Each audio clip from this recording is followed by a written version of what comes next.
J'ai giflé mon harceleur. Aujourd'hui, je vais vous raconter la fois où j'ai giflé mon harceleur. Je pense que l'anecdote, j'ai besoin de la raconter. Elle peut pas rester dans mon cœur. Moi, j'ai toujours été quelqu'un dans la paix. J'ai toujours été quelqu'un qui me bat pas avec les autres. J'ai toujours été la petite victime du coin, finalement. Et là, c'était trop pour moi. Faut que je vous remette dans le contexte. C'est pas vraiment mon harceleur, mais c'est vrai qu'il m'embêtait très fréquemment, à haute fréquence, et que ça me saoulait un petit peu quand même. Tous les jours, il me trouvait un nouveau complexe. Il m'a jamais frappé, mais c'était plus mental. Il s'attaquait à mon physique, à ma façon de parler, à ma façon d'être, à moi tout simplement. Alors que frère, le mec, si vous voyez sa tête, de toute façon, c'est toujours les plus moches, les plus méchants. Hein. Il a cru que lui, il pouvait m'harceler moi. Moi, s'il me voyait aujourd'hui, hein. Pour garder son anonymat, je pense que le mec, on va l'appeler Caillou, simplement parce qu'il ressemblait à un des frères dans Alice au Pays des Merveilles. Chauve et moche. Je me suis jamais battue et j'ai pas envie de me battre. Je suis pas comme ça. J'ai toujours été une fille qui est restée loin des problèmes.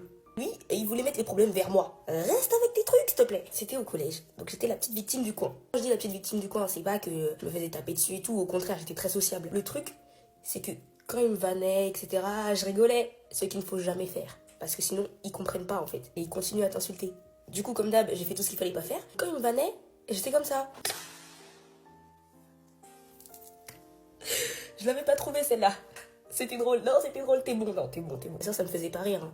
J'étais juste la goyeux du coin. Hein. Un jour, ce mec, j'étais toute bien habillée. J'étais toute belle pour aller au collège. Il est venu vers moi avec un pistolet à eau.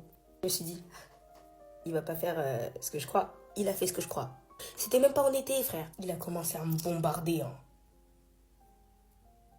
J'ai pas trop rigolé. Tout le collège s'est retourné vers moi. Ils m'ont tous vu. C'était la honte de ma vie. Je me suis dit, mais comment moi, Alena, je me fais victime par un mec plus petit que moi et qui ressemble à un des frères Bogdanov? Je sais pas ce qui m'est passé par la tête. J'ai arrêté de réfléchir. Je suis allée vers lui et je l'ai giflé. Hein. Je te dis, je l'ai giflé. On a entendu. Il y a eu un blanc. Quand je te dis, il y a eu un blanc.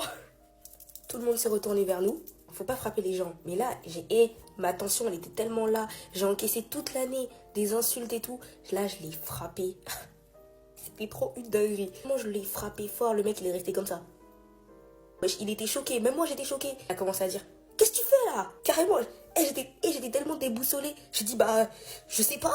J'étais choquée de ce que je venais de faire. J'ai repris mes esprits et je me suis dit, mais qu'est-ce que je viens de faire? Je suis morte. Il va me retrouver, il va retrouver ma famille. Donc là, lui et moi, on se regarde dans les yeux, on se dit qu'est-ce qui va se passer.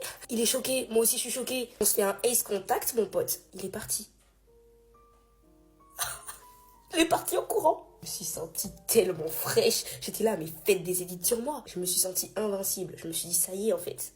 Le temps passe, il y a des gens qui viennent me voir. Je me dis, qu'est-ce qui se passe? Il y a une fille qui vient me voir, elle commence à me dire, c'est vrai que tu t'es fait tabasser par Caillou? Ça commence à résonner dans ma tête et je me suis dit, Caillou, il a tellement eu honte que je le baffe, il a raconté une autre version des faits à tout le collège. C'est pas une dinguerie ça? Bah alors Caillou, t'as honte? Mais pas honte? Bah alors Caillou, mais assume, qu'est-ce qui se passe? À l'heure actuelle, il n'y a plus aucun problème entre nous, ça veut dire que des fois je le rencontre dans la rue. C'est vrai, j'ai encore un peu la haine, mais Dieu est avec moi. On se calcule pas et c'est très bien comme ça. Bien sûr, si vous vous faites harceler, la réponse n'est pas de frapper votre harceleur. La réponse est d'en parler autour de vous, c'est très important. Et surtout de ne pas rigoler aux blagues des gens qui vous font de la peine. Faut pas suivre mon exemple, je suis pas un exemple les gars. J'ai oublié de vous dire yo la populace. Mais bon, je vous dis quand même bisous. On vient de m'appeler pour me dire ouais, t'es prête, faut que tu descendes. Je descends, sans perdre de temps. Pardon, excusez-moi. Allez, bisous la populace.